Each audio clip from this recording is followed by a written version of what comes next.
Weakness. Do I have weakness? I am nothing but weakness. I'm not naturally strong or fast or flexible. I'm certainly not the smartest person in the world. I get emotional over stupid things. I eat the wrong foods. I don't sleep enough. I procrastinate and I waste time. I care too much about meaningless things and not enough about important things. My ego is too big. My mind is too small, often trapped inside itself. Now, all that being said, I have a saying. A person's strength is often their biggest weakness, but their weaknesses can become strengths. Success, guys, a very, very lonely road, man. Along that road, you're not going to see too many friends. You see your shadow most often. You got to trust in the heart of hearts. Inside what you're doing, what you believe in is a worthy cause, a winnable fight. I wish I could tell you you're tired, go take a break. I wish I could tell you tired, rest for a year. I wish I could tell you that it's gonna get easier. I wish I could tell you it's gonna get easier. I wish I could tell you that if you just keep going, it's gonna get lighter. I dare you to take a stand today to say no more. I will no longer accept this for my life. I dare you to take action today. I dare you to write your goals down and get someone to hold you accountable. I dare you to hold yourself accountable. I dare you to give up everything that is keeping you from your dream, to say no to all the negative influences. I dare you to pick up a book instead of a drink. I dare you to work harder than you think you did yesterday. I dare you to prove them wrong. I dare you to prove yourself right. I dare you to stand up as a man or as a strong woman, as whoever you are, and declare that you are going to claim a bigger and better life for yourself. When you get to the point where enough is enough, when you get to the point where it hurt real bad, when you get to the point when it's over, when they're tired, when they're frustrated, when they're ready to give up, when they spent their last dime, that's when they get started. But what you cannot do is you cannot quit during the process. You cannot give up because it ain't what you see. You cannot give up. Pain is there to make you better. Without struggle, there can be no victory. And let me tell you, when you've been through pain, when you've fought for where you are, you ain't gonna let anyone take away what you got.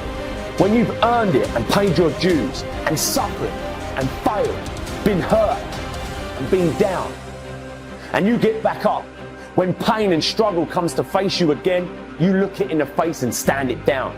Because you've been through too much. You're too strong now. Everything that has happened to you up until this point has made you who you are. And it will continue to mold you into who you will be. How do you overcome the suffering of life? Is be a better person. That's how you do it. Well, that's hard. It takes responsibility. And I think, if you said to someone, you want to have a meaningful life? Everything you do matters. That's the definition of a meaningful life. But everything you do matters. You're going to have to carry that with you. Or do you want to just forget about the whole meaning thing and then you don't have any responsibility because who the hell cares? And you can wander through life doing whatever you want, gratifying impulsive desires for how useful that's going to be. And you're stuck in meaninglessness, but you don't have any responsibility. Which one do you want?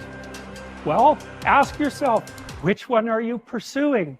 And you'll find very rapidly that it isn't the majority of your soul that's pursuing the whole meaning thing, because, well, look what you have to do that. You have to take on the fact that life is suffering. You have to put yourself together in the face of that. It starts with yourself, man. You gotta start diving into those things that you're afraid of. You don't gain confidence by going to the spot that makes you feel good.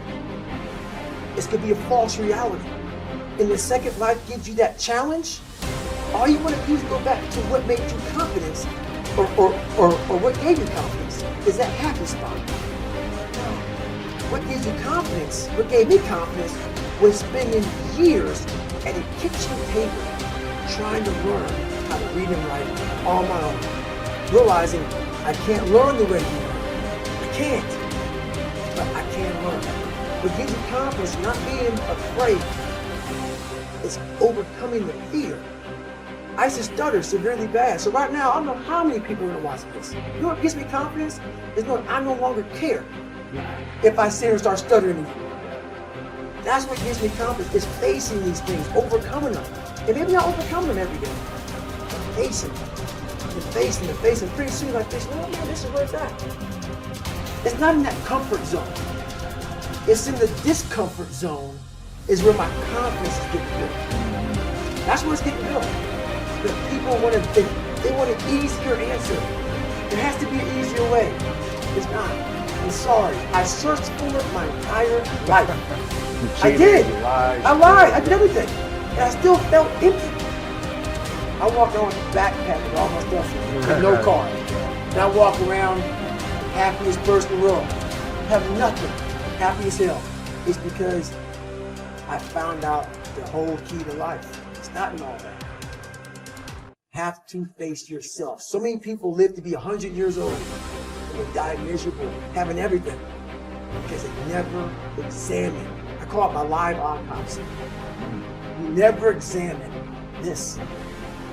Happiness, peace, enlightenment, it's all up here, man. It's all up here. And when I start talking like this, people are, man, I don't know. It's the truth, man. It's all up here. You just got to be willing to go and face it. And that's the hard part. Attitude is a reflection, a result of a person's will. It is incalculably powerful.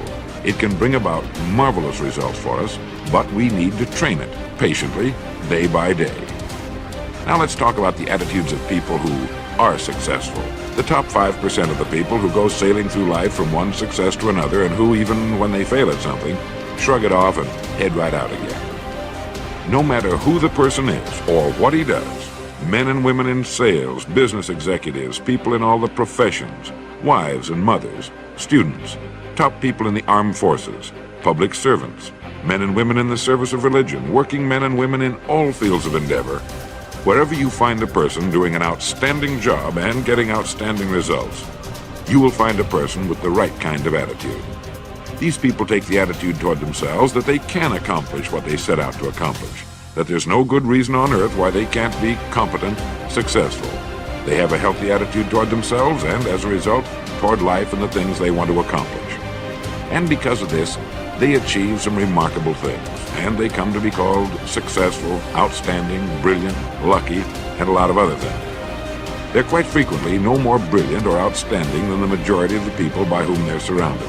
But they did develop the right attitude, and they found their accomplishments not too difficult, and many times surprisingly easy, simply because it seems that so few are really trying, really believe in themselves. Successful people come in all shapes and sizes and in widely varying degrees of intelligence, background, and so on. But they all have one thing in common. They expect more good out of life than bad. They expect to succeed more than they fail. If you want something worthwhile, take the attitude that there are a lot more reasons why you can have it than there are that you cannot, and set out to earn it. Go after it, work at it, ask for it, and 9 times out of 10, you'll get it. Our environment is really a mirror of our mental attitude. If we don't like our environment, we have to change our attitude first. Your ability and willingness to discipline yourself to accept personal responsibility for your life are essential to happiness, health, success, achievement, and personal leadership. Accepting responsibility is one of the hardest of all disciplines, but without it, no success is possible. The failure to accept responsibility and the attempt to foist responsibility for things in your life that make you unhappy onto other people, institutions, and situations completely distort cause and effect, undermine your character, weaken your resolve, and diminish your humanity. They lead to making endless excuses. There is a direct relationship between the acceptance of responsibility and the amount of personal control you feel you have over your life.